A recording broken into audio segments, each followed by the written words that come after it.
ಪ್ರತಿಯೊಂದಕ್ಕೂ ಲಂಚ, ಕಾಂಚಾನವಿಲ್ಲದೆ ಯಾವುದೇ ಕೆಲಸ ನಡೆಯಲ್ಲ. ಇದಕ್ಕೆ ಸಂಬಂಧಪಟ್ಟಂತೆ ಒಂದು ಬ್ರೇಕಿಂಗ್ ನ್ಯೂಸ್ ಲಭ್ಯವಾಗ್ತಾ ಇದೆ. ಮಾನ್ವಿ ತಹಸೀಲ್ದಾರ್ ಕಚೇರಿಯಲ್ಲಿನ ಭ್ರಷ್ಟಾಚಾರ ಈಗ ಬಯಲಾಗ್ತಾ ಇರುವಂತದ್ದು. ಪ್ರತಿಯೊಂದಕ್ಕೂ ಲಂಚ, ಕಾಂಚಾಣವಿಲ್ಲದೆ ಯಾವುದೇ ಕೆಲಸಗಳು ಈ ಒಂದು ಆಫೀಸ್ನಲ್ಲಿ ನಡೀತಾ ಇಲ್ಲ. ತಹಸೀಲ್ದಾರ್ ಎದುರು ಭ್ರಷ್ಟಾಚಾರವನ್ನ ವಕೀಲರು ಬಯಲಿಗೆ ಎಳೆದಿದ್ದಾರೆ.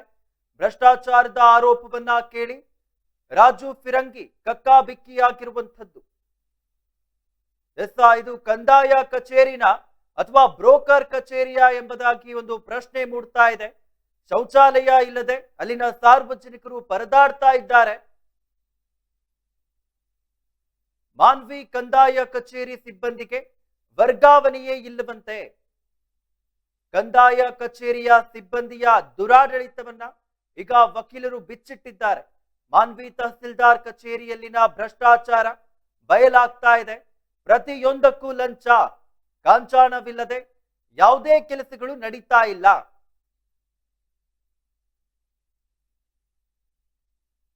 ತಹಸೀಲ್ದಾರ್ ಎದುರು ಈಗ ವಕೀಲರು ಇಂತಹ ಭ್ರಷ್ಟಾಚಾರವನ್ನ ಬಯಲಿಗೆಳೆದಿದ್ದಾರೆ. ಭ್ರಷ್ಟಾಚಾರದ ಆರೋಪವನ್ನ ಕೇಳಿ ಅಲ್ಲಿನ ಅಧಿಕಾರಿ ರಾಜು ಫಿರಂಗಿ ಕಕ್ಕಾಬಿಕ್ಕಿಯಾಗಿರುವಂಥದ್ದು. ಇದು ಕಂದಾಯ ಕಚೇರಿನ ಅಥವಾ ಬ್ರೋಕರ್ ಆಫೀಸ ಎಂಬುದಾಗಿ ಗೊತ್ತಾಗ್ತಾ ಇಲ್ಲ. ಶೌಚಾಲಯ ಇಲ್ಲದೆ ಅಲ್ಲಿನ ಸಾರ್ವಜನಿಕರು ಪರದಾಡುವಂತಹ ಪರಿಸ್ಥಿತಿ ನಿರ್ಮಾಣವಾಗಿದೆ. ಮಾನ್ವಿ ಕಂದಾಯ ಕಚೇರಿ ಸಿಬ್ಬಂದಿಗೆ ವರ್ಗಾವಣೆಯೇ ಇಲ್ಲವಂತೆ ಎಂಬುದಾಗಿ ಕೂಡ ಕಂದಾಯ ಕಚೇರಿಯ ಸಿಬ್ಬಂದಿಯ ದುರಾಡಳಿತಗಳು ಈಗ ಆಚೆ ಬರ್ತಾ ಇದೆ. ಮಾನ್ವಿ ತಹಸೀಲ್ದಾರ್ ಕಚೇರಿಯಲ್ಲಿನ ಭ್ರಷ್ಟಾಚಾರ ಈಗ ಬಯಲಾಗ್ತಾ ಇದೆ. ಭ್ರಷ್ಟಾಚಾರದ ಸುದ್ದಿಯನ್ನ ಈಡನ್ಸ್ ನ್ಯೂಸ್ ನಿಮ್ಮ ಮುಂದೆ ತರ್ತಾ ಇದೆ. ಪ್ರತಿಯೊಂದಕ್ಕೂ ಲಂಚವನ್ನ ಕೇಳಲಾಗ್ತಾ ಇದೆ. ಇನ್ನು ಹಣ ಇಲ್ಲದೆ ಇದ್ರೆ ಯಾವುದೇ ಕೆಲಸಗಳನ್ನ ಮಾಡಿ ಕೊಡಲ್ಲ. ಕಾಂಚಾನವಿಲ್ಲದೆ ಇದ್ರೆ ಯಾವುದೇ ಕೆಲಸಗಳು ಇಲ್ಲಿ ನಡೆಯಲ್ಲ. ತಹಸೀಲ್ದಾರ್ ಎದುರು ಭ್ರಷ್ಟಾಚಾರವನ್ನ ಈಗ ವಕೀಲರು ಬಯಲಿಗೆಳೆದಿದ್ದಾರೆ.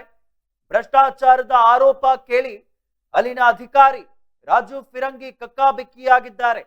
ಇಷ್ಟೊಂದು ಭ್ರಷ್ಟಾಚಾರನ ಎಂಬಂತೆ ಒಂದು ರೀತಿಯಲ್ಲಿ ಇದು ಕಂದಾಯ ಕಚೇರಿನ ಅಥವಾ ಬ್ರೋಕರ್ ಕಚೇರಿಯಾಗಿದೆಯಾ ಎಂಬುದಾಗಿ ಒಂದು ಪ್ರಶ್ನೆ ಮೂಡ್ತಾ ಇದೆ.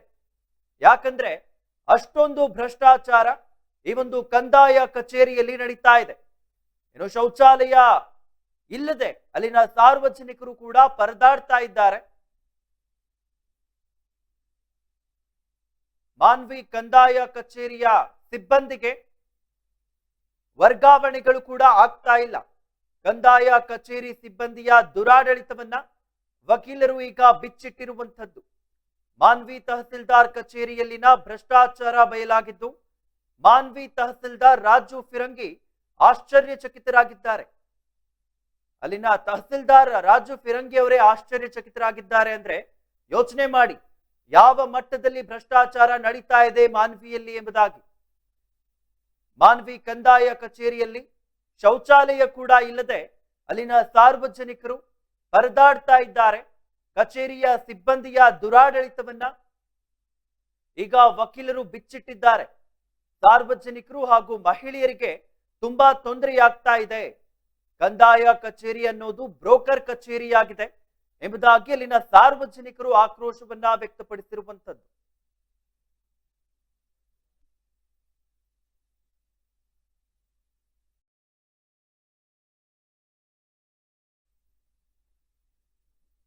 ಮಾನ್ವಿ ತಹಸೀಲ್ದಾರ್ ಕಚೇರಿಯಲ್ಲಿನ ಭ್ರಷ್ಟಾಚಾರದ ಬಗ್ಗೆ ಮಾತನಾಡ್ತಾ ಇದ್ವಿ. ಈಗ ಅಲ್ಲಿನ ಭ್ರಷ್ಟಾಚಾರ ಬಯಲಾಗ್ತಾ ಇದೆ. ಪ್ರತಿಯೊಂದಕ್ಕೂ ಲಂಚ. ನಿಮಗೇನೇ ಒಂದು ಕೆಲಸವನ್ನ ಮಾಡಿಸ್ಬೇಕು ಅಂದ್ರೆ ಲಂಚ ಕೊಡಬೇಕು. ದುಡ್ಡಿಲ್ಲ ಅಂದ್ರೆ ನಿಮ್ ಕೆಲಸ ನಡೆಯೋದಿಲ್ಲ ಎಂಬ ಪರಿಸ್ಥಿತಿ ಈಗ ಮಾನ್ವಿಯಲ್ಲಿ ಕಂಡು ಬರ್ತಾ ಇರುವಂತದ್ದು. ಈಗ ಈ ರೀತಿಯ ಒಂದು ಭ್ರಷ್ಟಾಚಾರವನ್ನ ಅಲ್ಲಿನ ವಕೀಲರು ಬಯಲಿಗೆ ತಂದಿರುವಂತದ್ದು. ಇನ್ನು ಇದಕ್ಕೆ ಸಂಬಂಧಪಟ್ಟಂತೆ ಇನ್ನು ಹೆಚ್ಚಿನ ಮಾಹಿತಿಗಳನ್ನ ನೀಡ್ತಾರೆ ವರದಿಗಾರ ಪರಶುರಾಮ್. ಪರಶುರಾಮ್, ಏನು ನೋಡ್ತಾ ಮಾನ್ವಿ ತಹಸೀಲ್ದಾರ್ ಕಚೇರಿಯಲ್ಲಿನ ಭ್ರಷ್ಟಾಚಾರ ಈಗ ಬಯಲಿಗೆ ಬರ್ತಾ ಇದೆ. ಯಾವುದೇ ಒಂದು ಕೆಲಸವನ್ನ ಮಾಡಿಸ್ಬೇಕು ಅಂದ್ರೆ ನೀವು ಲಂಚವನ್ನ ಕೊಡಬೇಕು. ನಿಮ್ಮ ಹತ್ರ ಹಣ ಇಲ್ಲ ಅಂದ್ಮೇಲೆ ಕೆಲಸವನ್ನ ಮಾಡಿಕೊಡೋದಿಲ್ಲ ಎಂಬ ಮಟ್ಟದಲ್ಲಿ ಒಂದು ಭ್ರಷ್ಟಾಚಾರ ಇಲ್ಲಿ ನಡೀತಾ ಇದೆ. ಈಗ ಅಲ್ಲಿನ ವಕೀಲರು ಈ ಒಂದು ಭ್ರಷ್ಟಾಚಾರವನ್ನ ಬಯಲಿಗೆ ತಂದಿದ್ದಾರೆ. ಏನಿದೆ ಇದ್ರ ಬಗ್ಗೆ ಹೆಚ್ಚಿನ ಮಾಹಿತಿ? ಅಮಿತ್, ಏನಂತಂದ್ರೆ ವಕೀಲರು, ಯಾಕಂತಂದ್ರೆ ವಕೀಲರು ಅಂದ್ರೆ ಮಾನವಿ ವಕೀಲರು ಏನಂತಂದ್ರೆ ಅಂದ್ರೆ ಪ್ರಕರಣ ಸಂಬಂಧವಾಗಿ ಕಡತಗಳು ಬೇಕಾಗ್ತದೆ. ಆದ್ರೆ ಕಡತಗಳು ಬೇಕಾದ ಸಂದರ್ಭದಲ್ಲಿ ಮಾನ್ವಿ ಕಂದಾಯ ಕಚೇರಿಯಲ್ಲಿ ಅಂದ್ರೆ ಕೆಲವೊಂದು ದಾಖಲಾತಿಗಳು ದೃಢೀಕೃತವಾಗಿ ಕೇಳಲಾಗುತ್ತದೆ. ಅದೇ ರೀತಿಯಲ್ಲಿ ಕೂಡ ಸಾಮಾನ್ಯ ಜನರು ಕೂಡ ಒಂದ್ ರೀತಿಯಲ್ಲಿ ಕೂಡ ಅಲಿದು ಸಾಯ್ತಾ ಇದಾರೆ ಅಂತ ಹೇಳ್ಬೋದು. ಯಾಕಂತಂದ್ರೆ ಇಷ್ಟಿದ್ರು ಕೂಡ ಏನಾಗಿದೆ ಅಂದ್ರೆ ಸಮಸ್ಯೆಗಳು ಒಂದ್ ರೀತಿಯಲ್ಲಿ ಮಾನವಿಯಲ್ಲಿ ಒಂದ್ ರೀತಿಯಲ್ಲಿ ಭ್ರಷ್ಟಾಚಾರದ ಕೂಪವಾಗ್ತಾ ಇದೆ. ಬ್ರೋಕರ್ಗಳ ಹಾವಳಿಯಿಂದ ಒಂದ್ ರೀತಿಯಲ್ಲಿ ಬ್ರೋಕರ್ಗಳ ಕಚೇರಿಯಾಗಿ ಮಾರ್ಪಾಡಾಗಿದೆ.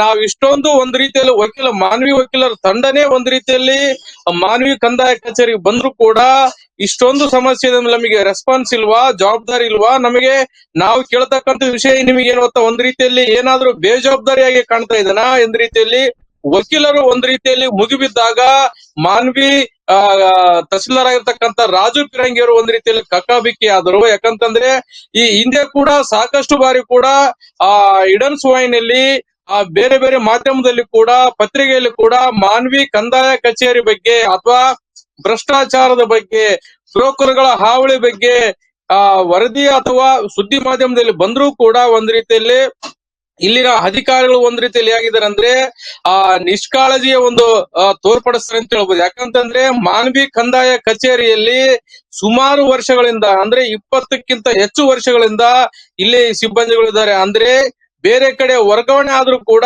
ಪುನಃ ಮತ್ತೆ ಮಾನ್ವಿ ಕಂದಾಯ ಕಚೇರಿಗೆ ಬಂದು ಸೇರ್ಕೊಳ್ತಾರೆ. ಯಾಕಂತಂದ್ರೆ ಮಾನ್ವಿ ಕಂದಾಯ ಕಚೇರಿಯಲ್ಲಿ ಹೇಳೋರು ಕೇಳೋರು ಯಾರಿಲ್ಲವಾಗಿದ್ರಿಂದ ಒಂದು ರೀತಿಯಲ್ಲಿ ಅಧಿಕಾರಿಗಳು ಆಡಿದ್ದೇ ಆಟ ಆಗಿದೆ.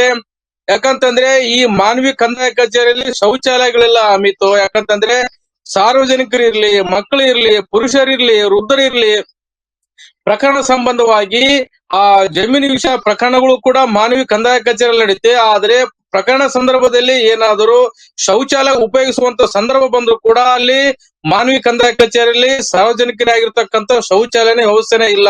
ಯಾಕೆ ಹೀಗಿದ್ರು ಕೂಡ ಈ ನಮ್ಮ ಭಾರತ ದೇಶಕ್ಕೆ ಸ್ವಾತಂತ್ರ್ಯ ಬಂದು 75 ವರ್ಷ ಗತಿಸಿದ್ರು ಕೂಡ ಈ ಮಾನವಿ ಕಂದಾಯ ಕಚೇರಿ ಏನಾಗಿದೆ ಅಂದ್ರೆ ಒಂದು ನಿಜಾಮ ಸರ್ಕಾರದ ಈ 75 ವರ್ಷಕ್ಕಂತ ಏನ್ ಇತ್ತು ಮಾನವಿ ನಿಜಾಮ ಸರ್ಕಾರದಲ್ಲಿ ಹಾಗೆ ಇದೆ ಅಂತೇಳಿ ಜನರು ಕೂಡ ಮಾತಾಡ್ತಾ ಇದ್ದಾರೆ. ಈಗಿದ್ರು ಕೂಡ ಒಂದ್ ರೀತಿಯಲ್ಲಿ ಮಾನವಿ ಕಂದಾಯ ಕಚೇರಿಯಲ್ಲಿ ಸಿಸಿ ಕ್ಯಾಮೆರಾ ವ್ಯವಸ್ಥೆ ಇಲ್ಲ. ಸಿಬ್ಬಂದಿಗಳು ಯಾವಾಗ ಬರ್ತಾರೆ ಅಂತೇಳಿ ಕೂಡ ಅದು ಕೂಡ ಇಲ್ಲ, ಯಾವಾಗ ಹೋಗ್ತಾರೆ ಅಂತ ಕೂಡ ಅದು ಕೂಡ ಇಲ್ಲ. ಯಾಕಂತಂದ್ರೆ ಯಾವ ಸಿಬ್ಬಂದಿ ಎಲ್ಲಿ ಹೋಗ್ತಾರೆ ಅಂತ ಹೇಳಿ ಮೂವ್ಮೆಂಟ್ ಲಿಸ್ಟ್ ಅಲ್ಲಿ ಕೂಡ ಬರೆದಿರುವತಕ್ಕಂಥ ಕೂಡ ಸಂದರ್ಭ ಕೂಡ ಅಲ್ಲಿ ಉಲ್ಲೇಖ ಮಾಡಬೇಕು. ಆದ್ರೆ ಯಾವ ಸಿಬ್ಬಂದಿ ಎಲ್ಲಿ ಹೋಗ್ತಾರೆ ಅಂತ ಹೇಳಿ ಕೂಡ ಅದನ್ನು ಕೂಡ ಮಾಹಿತಿ ಇಲ್ಲ. ತಹಸೀಲ್ದಾರ್ ಮುಂದೆ ಸಾಕಷ್ಟು ವಿಷಯಗಳ ಬಗ್ಗೆ ಸಮಸ್ಯೆ ಬಿಚ್ಚಿಟ್ರು ಕೂಡ ಒಂದ್ ರೀತಿಯಲ್ಲಿ ರಾಜು ಪಿರಂಗಿ ಅವರು ಒಂದ್ ರೀತಿಯಲ್ಲಿ ಕಣ್ಣಿದ್ದು ಕುರುಡರಾಗಿದ್ದರಾಗಿ ಆಗಿದ್ದು ಒಂದ್ ರೀತಿ ಮೌನವಾಗಿ ಕುಳಿತುಕೊಂಡಿದ್ರು. ಯಾಕಂತಂದ್ರೆ ಅಂದ್ರೆ ದಂಡಿಸುವ ತಾಲೂಕು ದಂಡಾಧಿಕಾರಿ ಖಡಕ್ ಆಗಿದ್ರೆ ಕೆಳ ಹಂತದ ಸಿಬ್ಬಂದಿಗಳು ಒಂದ್ ರೀತಿಯಲ್ಲಿ ಕಾರ್ಯಪ್ರವೃತ್ತರಾಗ್ತಾರೆ ಅಂತ ಹೇಳ್ಬೋದು. ಯಾಕಂತಂದ್ರೆ ರಾಜು ಪಿರಂಗಿ ಅವರು ದಂಡಿಸುವ ದಂಡಾಧಿಕಾರಿ ಅಲ್ಲ ಅಂತ ಹೇಳ್ಬೋದು. ಯಾಕಂತಂದ್ರೆ ಇವರು ಅಂದ್ರೆ ಆ ಇಲಾಖೆಯ ಜವಾಬ್ದಾರಿಯುತ ನಾಯಕನೇ ಕರೆಕ್ಟ್ ಆಗಿದ್ರೆ ಆ ಸಿಬ್ಬಂದಿಗಳು ಚೆನ್ನಾಗಿ ಮಾಡ್ತಾರೆ ಅಂತ ಹೇಳ್ಬೋದು. ಆದ್ರೆ ಈ ವ್ಯವಸ್ಥೆಯನ್ನು ನೋಡಿದ್ರೆ ಮಾನವಿ ಅನ್ನೋದು ಕಂದಾಯ ಕಚೇರಿ ಅನ್ನೋದು ಭ್ರಷ್ಟಾಚಾರಗಳ ಕೂಪವಾಗ್ತಾ ಇದೆ, ಬ್ರೋಕರ್ಗಳ ಕಚೇರಿ ಆಗ್ತಾ ಇದೆ ಅಂತ ಹೇಳ್ಬೋದು. ಈಗಿದ್ರು ಕೂಡ ಸರ್ಕಾರ ಇವರ ವಿರುದ್ಧ ಯಾವ ರೀತಿಯಲ್ಲಿ ಕ್ರಮ ಕೈಗೊಳ್ಳುತ್ತೆ ಅಥವಾ ವರ್ಗಾವಣೆ ಅಂದ್ರೆ ಯಾವುದೇ ಸರ್ಕಾರಿ ನೌಕರಿ ಇರಲಿ ಕಂಡಕ್ಟ್ ರೂಲ್ಸ್, KCSR ರೂಲ್ಸ್ ಇವೆಲ್ಲವನ್ನು ಕೂಡ ಟ್ರಾನ್ಸ್ಪರೆನ್ಸಿ ಆಕ್ಟ್ ಅಂದ್ರೆ ವರ್ಗಾವಣೆ ವಿಷಯ ಕೂಡ ಒಂದ್ ರೀತಿಯಲ್ಲಿ 2 ರಿಂದ 3 ವರ್ಷ ಆದ ನಂತರ ಯಾವುದೇ ಸಿಬ್ಬಂದಿ ಇರಲಿ ವರ್ಗಾವಣೆ ಆಗ್ಬೇಕು ಅಂತ ವಿಚಾರ ಕೂಡ ಇದೆ. ಆದ್ರೆ ಮಾನವಿಯಲ್ಲಿ ಕೂಡ ಇಲ್ಲ ಅಂತ ಹೇಳ್ಬೋದು ಅಮಿತ್. ಈಗ ಅದು ತಾವ್ ಹೇಳ್ತಾ ಇದ್ರಿ ಪರಶುರಾಮ್, ಒಂದ್ ರೀತಿಯಲ್ಲಿ ಈಗ ರಾಜು ಫಿರಂಗಿ ಅವರು ಕೂಡ ಇದರಲ್ಲಿ ಭಾಗಿಯಾಗಿರ್ಬೋದು ಅಂತ. ಯಾಕಂದ್ರೆ ನಾವು ಕೂಡ ಸಾಕಷ್ಟು ಏನು ನ್ಯೂಸ್ ಗಳನ್ನ ಮಾಡ್ಬೇಕಾದ್ರೆ ರಾಜು ಫಿರಂಗಿ ಅವ್ರ ಹೆಸರುಗಳು ಕೂಡ ಕೇಳಿ ಬರ್ತಾ ಇರುತ್ತೆ. ಯಾವುದೇ ಒಂದು ಘಟನೆಯನ್ನ ಅಥವಾ ಯಾವುದೇ ಒಂದು ಸುದ್ದಿಯನ್ನ ಮಾಡ್ಬೇಕಾದ್ರೂ ಕೂಡ ನಿರ್ಲಕ್ಷ್ಯತನದ ಉತ್ತರವನ್ನ ಕೊಡ್ತಾ ಇರ್ತಾರೆ. ಎಲ್ಲೋ ಒಂದ್ ರೀತಿಯಲ್ಲಿ ಒಂದು ಗಾದೆ ಇದೆಯಲ್ಲ, ಯಥಾ ರಾಜ ತಥಾ ಪ್ರಜಾ ಅಂತ. ಎಲ್ಲೋ ಒಂದು ಕಡೆ ತಹಸೀಲ್ದಾರ್ ಈ ರೀತಿ ಇರೋದ್ರಿಂದ ಅಲ್ಲಿನ ಸಿಬ್ಬಂದಿಗಳು ಕೂಡ ಇದೇ ರೀತಿ ಇದ್ದಾರೆ ಅಂತ ಏನಾದ್ರು ಅನ್ಸುತ್ತಾ ಪರಶುರಾಮ್? ಅಮಿತ್ ಏನಂತಂದ್ರೆ ವಕೀಲರ ತಂಡವೇ ಆರೋಪಿಸುವ ಪ್ರಕಾರ ಮಾನ್ವಿ ಕಂದಾಯ ಕಚೇರಿ ಅನ್ನೋದು ಏನಂತಂದ್ರೆ ನಾಮಕವಾಸಿ ಇದೆ. ಅಂದ್ರೆ ಟ್ರಾನ್ಸ್ಪರೆನ್ಸಿ ಯಾವ ಕಡತ ಎಷ್ಟು ರುಪೀಸ್ ಅಂತ ಹೇಳಿ ಪಾರದರ್ಶಕವಾಗಿ ಆಗ್ತಕ್ಕಂತ ಜವಾಬ್ದಾರಿ ಕೂಡ ಹಾಕಿಲ್ಲ. ಆದ್ರೆ ಸಾರ್ವಜನಿಕರು ಅಂದ್ರೆ ಬೇಕಾಬಿಟ್ಟಿಯಾಗಿ ಇಲ್ಲಿ ಮಾನವಿ ಕಂದಾಯ ಕಚೇರಿಯಲ್ಲಿ ಕಡತಗಳು ಅಂದ್ರೆ ಕೆಲವೊಂದು ದೃಢೀಕೃತ ಪ್ರತಿಗಳನ್ನು ಕೇಳಿದ್ರಾಗ ಬೇಕಾಬಿಟ್ಟಿಯಾಗಿ ಅಂದ್ರೆ ತಮಗೆ ತೋಚದಂಗೆ ಹಣ ವಸೂಲಿ ಮಾಡ್ತಾರೆ. ಆದ್ರೆ ಯಾವ ಪ್ರತಿಗೆ ಎಷ್ಟು ಅಂತ ಹೇಳಿ ಕೂಡ ಒಂದ್ ರೀತಿ ಅದರ ಮೌಲ್ಯದ ರೂಪಾಯಿ ಕೂಡ ಅದರಲ್ಲಿ ಕೂಡ ದಾಖಲಾತಿಗಳು ಕೂಡ ಹಾಕಿಲ್ಲ, ಟ್ರಾನ್ಸ್ಪರೆನ್ಸಿ ಆಗಿ ಹಾಕಿಲ್ಲ. ಯಾಕಂದ್ರೆ ಸಾರ್ವಜನಿಕರಿಗೆ ಮಾಹಿತಿ ಇರಬೇಕು, ಒಂದು ಸರ್ಕಾರಿ ಕಚೇರಿ ಅಂದ್ಮೇಲೆ ಯಾವುದಕ್ಕೆ ಎಷ್ಟು ರೂಪಾಯಿ ಸಲ್ಲಿಸಬೇಕು, ಸರ್ಕಾರಕ್ಕೆ ಎಷ್ಟು ಸಂದಾಯ ಮಾಡಬೇಕು ಅಂತ ಹೇಳಿ ಕೂಡ ಅಲ್ಲಿ ವಿಚಾರ ಇರ್ತದೆ. ಆದ್ರೆ ಮಾನವಿ ಕಂದಾಯ ಕಚೇರಿಯಲ್ಲಿ ಯಾವುದೂ ಇಲ್ಲ. ಹೀಗಾಗಿ ಒಂದ್ ರೀತಿಯಲ್ಲಿ ಏನಾಗಿದೆ ಅಂದ್ಮೇಲೆ ಈ ಮಾನವಿ ಕಂದಾಯ ಕಚೇರಿ ಒಂದ್ ರೀತಿಯಲ್ಲಿ ಹಣ ವಸೂಲಿಯ ಕಚೇರಿ ಆಗಿದೆ ಅಂತೇಳಿ ಅಲ್ಲಿರ್ತಕ್ಕಂಥ ಸಾರ್ವಜನಿಕರು ವಕೀಲರು ಕೂಡ ಒಂದ್ ರೀತಿಯಲ್ಲಿ ಆರೋಪಿಸಿದ್ದಾರೆ. ಅದೇ ರೀತಿಯಾಗಿ ನಾವು ನೋಡ್ತಾ ಇದ್ರೆ ಈ ಸಿಬ್ಬಂದಿಗಳಿಗೆ ವರ್ಗಾವಣೆ ಯಾಕೆ ಇದೆ ಇಲ್ಲ, ಈ ವರ್ಗಾವಣೆ ಆಗೋದು ಇಲ್ಲೇ ಶಾಶ್ವತವಾಗಿ ರಿಟೈರ್ಮೆಂಟ್ ಆಗ್ತಾರ ಅಥವಾ ಈ ಮಾನವಿ ಕಂದಾಯ ಕಚೇರಿ ಅನ್ನೋದು ಯಾವ ರೀತಿಯಾಗಿ ಒಂದ್ ರೀತಿಯಲ್ಲಿ ದಿವಾಳಿ ಎದ್ದೋಗಿದೆ ಅಂತೇಳಿ ಒಂದ್ ರೀತಿಯಲ್ಲಿ ಆರೋಪಿಸಿರುವುದು ಕಂಡು ಬಂತು.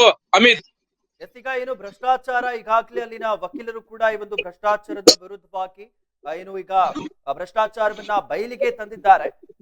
ಅಲ್ಲಿನ ವಕೀಲರು ಏನಂತ ಹೇಳ್ತಾ ಇದ್ದಾರೆ ಪರಶುರಾಮ್? ಅಮಿತ್ ಏನಂತಂದ್ರೆ ಈ ರೇಷನ್ ಕಾರ್ಡ್ ಇರ್ಲಿ ಅಥವಾ ಏನಾದ್ರು ತಿದ್ದುಪಡಿ ಇರ್ಲಿ, ಪೋತಿ ವಿರಾಸತ್ ಇರ್ಲಿ, ವಿಎಗಳು ಅಂದ್ರೆ ಕೇಂದ್ರ ಸ್ಥಾನದಲ್ಲಿ ಡ್ಯೂಟಿ ಮಾಡಬೇಕು. ಆದ್ರೆ ಎಲ್ಲ ಒಂದು ಮಾನವಿ ಪಟ್ಟಣದಲ್ಲಿ ರೂಮ್ ಮಾಡಿಕೊಂಡು ಅಲ್ಲಿ ಅವರು ಸೇವೆ ಮಾಡ್ತಾ ಇದಾರೆ. ಇದು ಏನು ಒಬ್ಬ ಸೇವೆ ಅಂದ್ರೆ ಮಾಡ್ತಕ್ಕಂತ ಸರ್ಕಾರಿ ನೌಕರರು ಅಥವಾ ಕೇಂದ್ರ ಸ್ಥಾನದಲ್ಲಿ ಇದ್ದುಕೊಂಡು ಕೆಲಸ ಮಾಡ್ಬೇಕಾ ಅಥವಾ ಎಲ್ಲೋ ಇದ್ದುಕೊಂಡು ಸೇವೆ ಮಾಡ್ತಾರ ಅಂದ್ಮೇಲೆ ಏನಿದರ ವ್ಯವಸ್ಥೆ ದುರಾಡಳಿತ ಇಲ್ಲಿ ಮಾನವಿಯಲ್ಲಿ ಹೇಳೋರು ಕೇಳೋರು ಯಾರಿಲ್ಲವಾಗಿದ್ದರಿಂದ ಅಧಿಕಾರಿಗಳೇ ಒಂದು ರೀತಿಯಲ್ಲಿ ಆಟ ಆಗಿದೆ, ಅಧಿಕಾರಿಗಳದ್ದೇ ಒಂದು ಸಿದ್ಧಾಂತ ಆಗಿದೆ, ಅಧಿಕಾರಿಗಳೇ ಒಂದು ಇಲ್ಲಿ ಈ ದೇಶಕ್ಕೆ ಸಂವಿಧಾನ ಒಂದು ಇದ್ರೆ ಈ ಮಾನವಿಯಲ್ಲಿ ಕೂಡ ಪ್ರತ್ಯೇಕವಾಗಿ ಸಂವಿಧಾನ ಇರ್ಬೋದು ಅಂತ ಹೇಳ್ಬೋದು. ಯಾಕಂತಂದ್ರೆ ಅಧಿಕಾರಿಗಳು ಯಾವ ರೀತಿ ಅಂದ್ರೆ ಅಧಿಕಾರಿಗಳು ಇಲ್ಲಿ ಮಾನವ ಅಧಿಕಾರಿಗಳು ಮಾತ್ರ ಕಾನೂನಿಗೆ ಎದುರ್ತಾ ಇಲ್ಲ, ಅವರು ಮಾಡಿದ್ದೇ ಒಂದು ಕಾನೂನು ಆಗಿದೆ. ಅಮಿತ್, ಧನ್ಯವಾದಗಳು ಪರಶುರಾಮ್ ತಮ್ಮೆಲ್ಲ ಮಾಹಿತಿಗಾಗಿ. ನೋಡ್ತಾ ಇದ್ವಿ ಮಾನ್ವಿ ತಹಸೀಲ್ದಾರ್ ಕಚೇರಿಯಲ್ಲಿನ ಭ್ರಷ್ಟಾಚಾರದ ಬಗ್ಗೆ ಈಡೆನ್ಸ್ ನ್ಯೂಸ್ ಸುದ್ದಿಯನ್ನ ಬಿತ್ತರಿಸ್ತಾ ಇದೆ. ಯಾವುದೇ ಒಂದು ಕೆಲಸವನ್ನ ಮಾಡಿಸ್ಕೊಳ್ಬೇಕಂದ್ರೂ ಕೂಡ ಇಲ್ಲಿ ಲಂಚವನ್ನ ಕೊಡಬೇಕು. ನೀವು ಹಣವನ್ನ ಕೊಡೋದಿಲ್ಲ ಅಂದ್ಮೇಲೆ ಯಾವುದೇ ಕೆಲಸಗಳು ಇಲ್ಲಿ ನಡೆಯೋದಿಲ್ಲ, ಡಿಲೇ ಆಗುತ್ತೆ. ಏನು ಈಗಾಗಲೇ ತಹಸೀಲ್ದಾರ್ ಎದುರು ಕೂಡ ಈ ಒಂದು ಭ್ರಷ್ಟಾಚಾರವನ್ನ ಈಗ ವಕೀಲರು ಬಯಲಿಗೆ ತಂದಿದ್ದಾರೆ. ಭ್ರಷ್ಟಾಚಾರದ ಒಂದು ಆರೋಪವನ್ನ ಕೇಳಿ ಅಲ್ಲಿನ ತಹಸೀಲ್ದಾರ್ ಆಗಿರುವಂತಹ ರಾಜು ಫಿರಂಗಿ ಕಕ್ಕಾಬಿಕ್ಕಿ ಆಗಿರುವಂತದ್ದು. ಇದು ಕಂದಾಯ ಕಚೇರಿನಾ ಅಥವಾ ಬ್ರೋಕರ್ ಕಚೇರಿನಾ ಅನ್ನುವಂತ ಒಂದು ಪ್ರಶ್ನೆ ಕೂಡ ಮೂಡ್ತಾ ಇದೆ. ಈ ಒಂದು ಏನು ತಹಸೀಲ್ದಾರ್ ಆಫೀಸ್ ನಲ್ಲಿ ಸರಿಯಾಗಿ ಒಂದು ಶೌಚಾಲಯ ಕೂಡ ಇಲ್ಲ. ಇದರಿಂದ ಸಾರ್ವಜನಿಕರು ಪರದಾಡುವಂತಹ ಪರಿಸ್ಥಿತಿ ನಿರ್ಮಾಣವಾಗಿರುವಂತದ್ದು.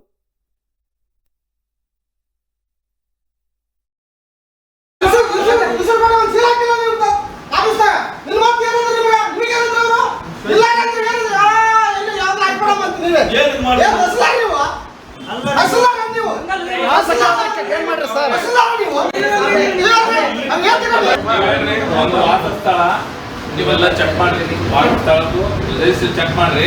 ವಿದಿನ್ ಟೈಮ್ನಾಗ ಅವ್ನು ಕೊಟ್ಟಿದ್ರೆ ಅವ್ನಿಗೆ ಎಷ್ಟು ಬೇಕು ಅದು ಕೊಟ್ಟೋತೀವಿ, ಅವ್ರಿಗೆ ಎಷ್ಟು ಬೇಕು ಕೊಡ್ತೀವಿ. ಹಾಕಿದ್ದು ರಿಜೆಕ್ಟ್ ಮಾಡ್ತಾನ, ಜನರಿಗೆಲ್ಲ ಇದು ಮಾಡ್ತಾರ. ನಾವು ಅಂತವ್ ಕೇಳಕ್ ನಾವು ಬರ್ಬೇಕು. ವಕೀಲ ಬೇರೆಯವ್ರು ಏನಂತಾರ, ವಕೀಲರ ಕೆಲಸ ಇಲ್ಲಪ್ಪ ವಾಸಸ್ಥಳ ತೆಗೆದ್ ನಮ್ಗಂತಾರ ಕೆಲಸ. ಜನರು ವಕೀಲರಲ್ಲಿ ಬರ್ತಾರ, ವಾಸಸ್ಥಳ ನಾವೇಂತೀವಿ ನಮ್ಗೆ ಯಾಕೆ ಬಿದ್ದಿರ ಅಂತೀವಿ, ಇಲ್ಲಪ್ಪ ನೀವು ಬರ್ಬೇಕಂತ. ಇಲ್ಲೇನಂತಾರ ವಾಸಸ್ಥಳ ಬರಕ್ ವಕೀಲರು ಬರ್ತಾರ ನೋಡಪ್ಪ ಬರ್ತದ. ನೋಡ್ರಿ ಚೆಕ್ ಮಾಡಿ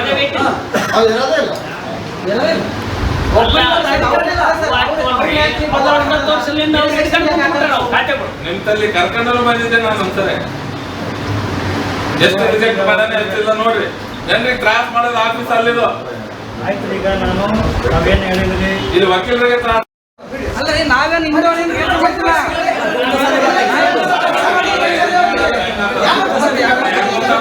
ಇಲ್ಲಿ ರಿಜಿಸ್ಟರ್ ಮಾಡಕ್ ಪಬ್ಲಿಕ್ ಗೊತ್ತಾಗಿಲ್ಲ.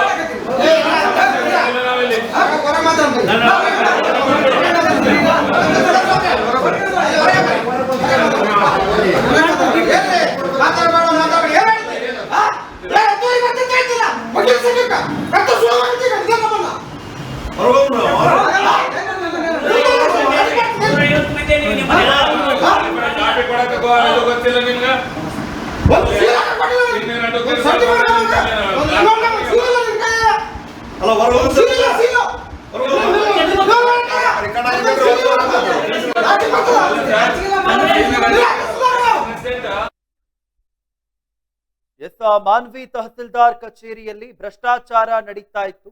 ಇದಕ್ಕೆ ಸಂಬಂಧಪಟ್ಟಂತೆ ಏನು ಈಗ ಅಲ್ಲಿನ ವಕೀಲರು ಕೂಡ ಈ ಒಂದು ಭ್ರಷ್ಟಾಚಾರದ ವಿರುದ್ಧವಾಗಿ ಈಗಾಗಲೇ ರಾಜು ಫಿರಂಗಿ ಅವರ ಗಮನಕ್ಕೂ ಕೂಡ ತರಲಾಗಿರುವಂತದ್ದು. ಎಸ್, ಇದಕ್ಕೆ ಸಂಬಂಧಪಟ್ಟಂತೆ ಇನ್ನು ಹೆಚ್ಚಿನದಾಗಿ ಮಾತನಾಡಲಿಕ್ಕೆ ನಮ್ಮ ಜೊತೆಗೆ ವಕೀಲರ ಸಂಘದ ಅಧ್ಯಕ್ಷರಾಗಿರುವಂತಹ ರವಿ ಪಾಟೀಲ್ ಅವರು ನಮ್ಮ ಜೊತೆಗೆ ದೂರವಾಣಿ ಸಂಪರ್ಕದ ಮೂಲಕ ಜಾಯಿನ್ ಆಗಿದ್ದಾರೆ. ಎಸ್ ಸರ್, ಇನ್ನು ನೋಡ್ತಾ ಇದ್ವಿ ಮಾನ್ವಿ ತಹಸೀಲ್ದಾರ್ ಕಚೇರಿಯಲ್ಲಿ ಭ್ರಷ್ಟಾಚಾರ ಕಂಡು ಬರ್ತಾ ಇತ್ತು. ಈಗ ಅದು ಬಯಲು ಕೂಡ ಆಗಿರುವಂತದ್ದು. ಇದ್ರ ಬಗ್ಗೆ ತಾವೇನ್ ಹೇಳ್ತೀರಾ ಸರ್? ಇದಕ್ಕೆ ಸಂಬಂಧಪಟ್ಟಂಗೆ ಮಾನ್ವಿ ತಹಸೀಲ್ ಕಾರ್ಯಾಲಯದಲ್ಲಿ ಭ್ರಷ್ಟಾಚಾರ ಅಲ್ಲದೆ ಕೂಡ ಸಮಯಕ್ಕೆ ಸಿಬ್ಬಂದಿಗಳು ಬರೋದಿಲ್ಲ. ಆಮೇಲೆ ಸಾರ್ವಜನಿಕರಾದ ವಕೀಲರಿಗೂ ದಾಖಲೆಗಳನ್ನ ಕೇಳಿದಾಗ ಅದಕ್ಕೆ ಸ್ಪಂದಿಸುವುದಿಲ್ಲ, ಅವ್ರು ಕೊಡೋದೇ ಇಲ್ಲ.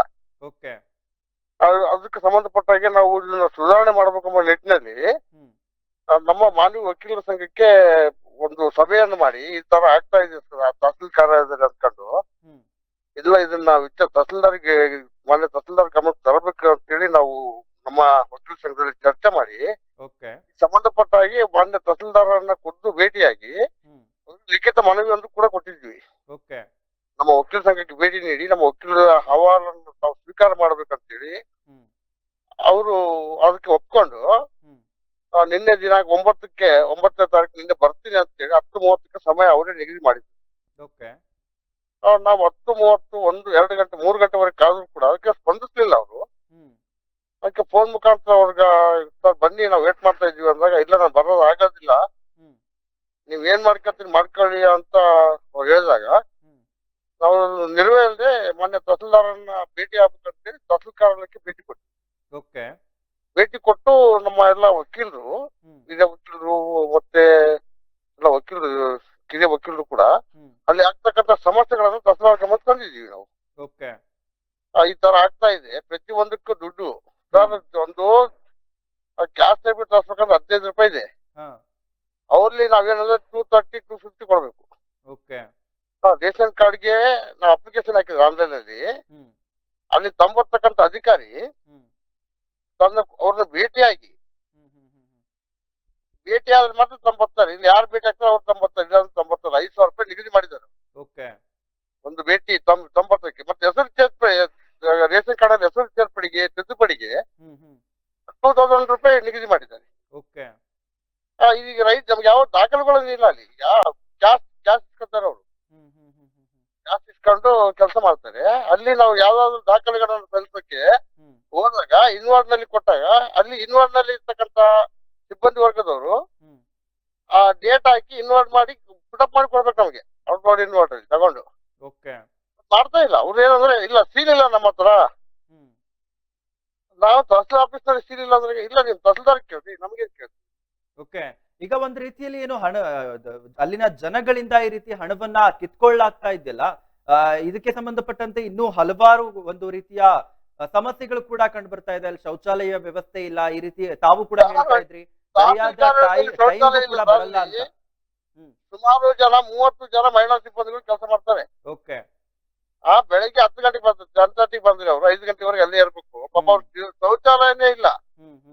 ತಹಸೀಲ್ ಆಫೀಸ್ ಬರ್ತಕ್ಕಂಥ ಸಾರ್ವಜನಿಕರು ಮತ್ತು ತಹಸೀಲ್ ಆಫೀಸ್ ಸಿಬ್ಬಂದಿ ವರ್ಗದವರು ನಮ್ಮ ನ್ಯಾಯಾಲಯದ ಒಂದು ಅವರನ್ನು ಬಂದು ಶೌಚಾಲಯ ಉಪಯೋಗ ಮಾಡ್ಕೊಳ್ತಾ ಇದ್ದಾರೆ.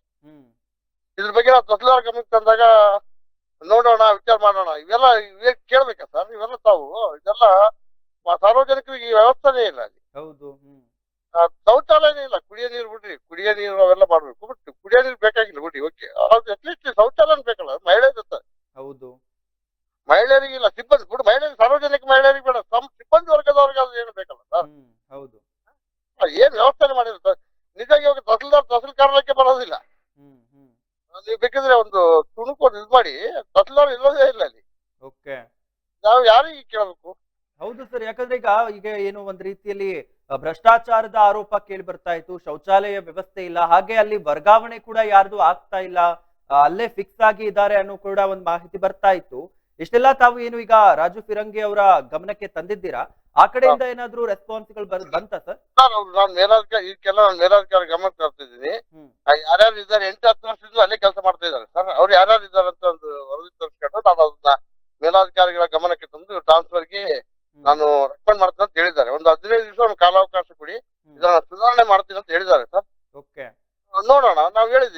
ಸುಧಾರಣೆ ಮಾಡಿಲ್ಲ ಅಂದ್ರೆ ನಾವು ಸಾರ್ವಜನಿಕರೊಟ್ಟಿಗೆ ಹೋರಾಟ ಮಾಡ್ಬೇಕಾಗ್ತದೆ ಅಂತೇಳಿ ಮನವಿ ಕೂಡ ಮಾಡ್ಕೊಂಡಿದೀವಿ. ಎಚ್ಚರಿಕೆ ಅಂತ ಇಲ್ಲ, ಮನವಿ ಮಾಡ್ಕೊಂಡು ಬಂದಿದ್ದೀವಿ. Okay okay. ಈಗ ತಾವು ಕೂಡ ಹೇಳ್ತಾ ಇದ್ರಿ ಒಂದ್ ರೀತಿಲಿ ಏನು ಸರಿಯಾದ ಟೈಮ್ಗೂ ಕೂಡ ಬರಲ್ಲ ಅಂತ, ಅದ್ರ ಬಗ್ಗೆ ಏನಾದ್ರು ಮಾತನಾಡಿದ್ರ ಸರ್? ಸರ್ ಸರಿಯಾದ ಟೈಮ್ ಅಲ್ಲ, ಇರೋದೇ ಇಲ್ಲ ಅವರು. ಓಕೆ. ಅದು ಇರೋದೇ ಇಲ್ಲ ಟೈಮ್, ಅವಕ್ಕೆ ಇದೇ ಇಲ್ಲ.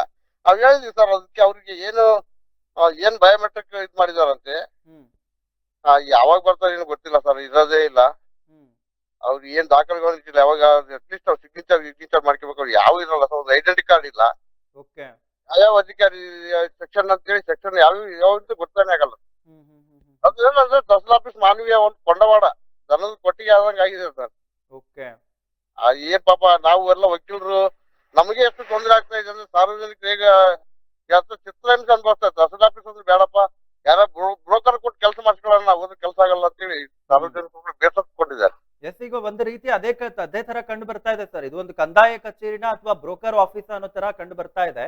ಈಗ ಏನು ಈ ಒಬ್ಬ ರಾಜು ಫಿರಂಗಿ ಅವರು ಈ ರೀತಿ ನಡೆದುಕೊಳ್ತಾ ಇದ್ದಾರೆ, ಇದಕ್ಕೆ ಸಂಬಂಧಪಟ್ಟಂತೆ ಏನಾದ್ರೂ ಮೇಲಾಧಿಕಾರಿಗಳ ಗಮನಕ್ಕೆ ತರಲಾಗಿದ್ಯಾ? ನಾವು ಮೇಲಾಧಿಕಾರಿ ಗಮನಕ್ಕೆ ನಿನ್ನೆ ಹೇಳಿದ್ವಿ ಅವರಿಗೆ. ಓಕೆ. ನೀವು ಸುಧಾರಣೆ ಮಾಡಿಲ್ಲ ಅಂದ್ರೆ ನಾವು ಹೋರಾಟ ಮಾಡಿ ಮೇಲಾಧಿಕಾರಿ ಗಮನಕ್ಕೆ ತರ್ತೀವಿ ಅಂತ ಹೇಳಿದ್ವಿ. Okay okay. ಎಸ್, ಧನ್ಯವಾದಗಳು ಸರ್ ಇಷ್ಟೊತ್ತು ಈಡೆನ್ಸ್ ನ್ಯೂಸ್ ಜೊತೆಗೆ ಮಾತನಾಡಿದ್ದಕ್ಕೆ. ನೋಡ್ತಾ ಇದ್ವಿ, ಮಾನ್ವಿ ತಹಸೀಲ್ದಾರ್ ಕಚೇರಿಯಲ್ಲಿ ಭ್ರಷ್ಟಾಚಾರ ಕಂಡು ಬರ್ತಾ ಇತ್ತು ಎಂಬುದಾಗಿ ಏನು ಈಡೆನ್ಸ್ ನ್ಯೂಸ್ ಸುದ್ದಿಯನ್ನ ಬಿತ್ತರಿಸ್ತಾ ಇತ್ತು. ಭ್ರಷ್ಟಾಚಾರದ ಜೊತೆಗೆ ಹಲವಾರು ಸಮಸ್ಯೆಗಳು ಕೂಡ ಈ ಒಂದು ಕಚೇರಿಯಲ್ಲಿ ಕಂಡು ಬರ್ತಾ ಇದೆ. ಈಗಾಗಲೇ ನಾವು ರವಿ ಪಾಟೀಲ್ ಅವ್ರ ಜೊತೆಗೂ ಮಾತನಾಡ್ತಾ ಇದ್ವಿ, ತಾವು ಕೂಡ ಕೇಳಿಸ್ಕೊಂಡ್ರಿ. ಸರಿಯಾದ ಸಮಯಕ್ಕೆ ತಹಸೀಲ್ದಾರ್ ಅವ್ರು ಬರಲ್ಲ, ಶೌಚಾಲಯದ ವ್ಯವಸ್ಥೆಗಳಿಲ್ಲ, ಅಲ್ಲಿ ಏನು ಮಹಿಳೆಯರು ಕೂಡ, ಮಹಿಳಾ ಸಿಬ್ಬಂದಿಯವರು ಕೂಡ ಇದ್ದಾರೆ, ಸಾರ್ವಜನಿಕರು ಕೂಡ ಬರ್ತಾ ಇರ್ತಾರೆ. ಆದ್ರೆ ಸರಿಯಾಗಿ ಒಂದು ಶೌಚಾಲಯದ ವ್ಯವಸ್ಥೆ, ಬೇಸಿಕ್ ನೀಡ್ಸ್ ಅಂತ ಏನ್ ಹೇಳ್ತೀವಿ, ಶೌಚಾಲಯದ ವ್ಯವಸ್ಥೆ ಇಲ್ಲ, ಕುಡಿಯುವ ನೀರಿನ ವ್ಯವಸ್ಥೆ ಇಲ್ಲ. ಇದ್ರ ಜೊತೆಗೆ ಅಲ್ಲಿನ ಸಿಬ್ಬಂದಿಗಳು 8-10 ವರ್ಷದಿಂದ ಅಲ್ಲೇ ಕೆಲಸವನ್ನ ಮಾಡ್ತಾ ಇದ್ದಾರೆ, ವರ್ಗಾವಣೆಗಳಾಗ್ತಾ ಇಲ್ಲ. ಅದ್ರ ಜೊತೆಗೆ ಇದೆಲ್ಲದರ ಜೊತೆಗೆ ಭ್ರಷ್ಟಾಚಾರ ಕೂಡ ನಡೀತಾ ಇದೆ. ಇನ್ನು ತಾವು ಈಗಾಗಲೇ ಕೇಳಿಸ್ಕೊಂಡ್ರಿ, ಸರಿಯಾದ ಟೈಮ್ಗೆ ಬರೋದ್ ಬಿಡಿ, ಆಫೀಸ್ಗೆ ಯಾವಾಗ ಬರ್ತಾರೆ ಯಾವಾಗ ಹೋಗ್ತಾರೆ ಅನ್ನೋದೇ ಗೊತ್ತಾಗಲ್ಲ ತಹಸೀಲ್ದಾರರು ಎಂಬುದಾಗಿ ತಿಳಿಸ್ತಾ ಇದ್ರು. ಇನ್ನು ಫೋನ್ ಮಾಡಿ ಕೇಳಿದ್ರು ಕೂಡ ಸಾಕಷ್ಟು ಬಾರಿ ಒಂದ್ ರೀತಿಯ ನಿರ್ಲಕ್ಷ್ಯತನದ ಉತ್ತರವನ್ನ, ಬೇಜವಾಬ್ದಾರಿತನದ ಉತ್ತರವನ್ನ ನೀಡಲಾಗುತ್ತೆ. ನಮ್ಮ ವ್ಯೂವರ್ಸ್ಗೂ ಕೂಡ ಗೊತ್ತಿರುತ್ತೆ, ಈಡೆನ್ಸ್ ನ್ಯೂಸ್ ನ ಫಾಲೋ ಮಾಡೋರ್ಗೆ, ಸಾಕಷ್ಟು ಬಾರಿ ಮಾನವೀಯ ಸುದ್ದಿಯನ್ನ ಮಾಡ್ಬೇಕಾದ್ರೆ ಈ ತಹಸೀಲ್ದಾರ್ ಅವ್ರಿಗೆ ಏನ್ ಕಾಲ್ ಮಾಡಿರ್ತೀವಿ, ಸಾಕಷ್ಟು ಬಾರಿ ಅವ್ರು ರಿಸೀವೇ ಮಾಡಲ್ಲ. ಈ ರೀತಿ ನಿಮ್ಮ ಕ್ಷೇತ್ರದಲ್ಲಿ, ತಮ್ಮ ವ್ಯಾಪ್ತಿಯಲ್ಲಿ ಬರುವಂತಹ ಕ್ಷೇತ್ರದಲ್ಲಿ ಈ ರೀತಿ ಸಮಸ್ಯೆ ಇದೆ ಅನ್ನುವಂಥದ್ದನ್ನ ಅವ್ರಿಗೆ ಗಮನಕ್ಕೆ ತರಬೇಕಂದ್ರೂ ಕೂಡ ಸಾಕಷ್ಟು ಬಾರಿ ಅವ್ರು ಕಾಲ್ ರಿಸೀವ್ ಮಾಡಲ್ಲ. ಯಾವ ಕೆಲಸಗಳಲ್ಲಿ ಬ್ಯುಸಿ ಆಗಿರ್ತಾರೆ ಅನ್ನೋದು ಒಂದು ಕ್ವಶನ್ ಮಾರ್ಕ್ ಆಗಿ ಈಗ ಉಳಿತಾ ಇರುವಂತದ್ದು. ಆಫೀಸ್ ನಲ್ಲಿರಲ್ಲ, ಕೆಲಸಗಳನ್ನ ಸರಿಯಾಗಿ ಮಾಡ್ತಾ ಇಲ್ಲ, ಅವರ ಒಂದು ವ್ಯಾಪ್ತಿಯಲ್ಲಿ ಬರುವಂತಹ ಕೆಲಸಗಳನ್ನ. ಆಫೀಸ್ ಕೂಡ ಯಾವ ರೀತಿ ಇದೆ, ಯಾವ ರೀತಿ ಕೆಲಸಗಳ ನಡೀತಾ ಹೋಗ್ತಾ ಇದೆ, ತಾವು ಕೂಡ ನೋಡ್ತಾ ಇದ್ದೀರಾ. ಅಲ್ಲಿನ ಸಾರ್ವಜನಿಕರಿಗೆ ಒಂದು ಪ್ರಶ್ನೆ ಏನಂದ್ರೆ, ಇದು ಕಂದಾಯ ಕಚೇರಿನ ಅಥವಾ ಬ್ರೋಕರ್ ಕಚೇರಿನ ಅನ್ನೋದು ಒಂದು ಕ್ವಶನ್ ಮಾರ್ಕ್ ಆಗಿ ಉಳಿತಾ ಇರುವಂತದ್ದು. ಇಷ್ಟೆಲ್ಲ ಆದ್ರೂ ಕೂಡ ಅಧಿಕಾರಿಗಳು, ಸಿಬ್ಬಂದಿಗಳು ಒಂದ್ ರೀತಿಯಲ್ಲಿ ಸರಿಯಾಗಿ ಕೆಲಸಗಳನ್ನ ಮಾಡ್ತಾ ಇಲ್ಲ. ಭ್ರಷ್ಟಾಚಾರ ಮಯವಾಗಿರುವಂತದ್ದು ಈ ಆಫೀಸ್. ಅದರ ಜೊತೆಗೆ ಸಾಕಷ್ಟು ಸಮಸ್ಯೆಗಳು ಕೂಡ ಈ ಒಂದು ತಹಸೀಲ್ದಾರ್ ಆಫೀಸ್ ನಲ್ಲಿ ಕಂಡು ಬರ್ತಾ ಇರುವಂತದ್ದು. ಈಗ ಈ ಒಂದು ಭ್ರಷ್ಟಾಚಾರವನ್ನ ಬಯಲಿಗೆ ತರಲಿಕ್ಕೆ ಅಲ್ಲಿನ ವಕೀಲರು ಕೂಡ ಕೆಲಸಗಳನ್ನ ಮಾಡ್ತಾ ಇರುವಂತದ್ದು.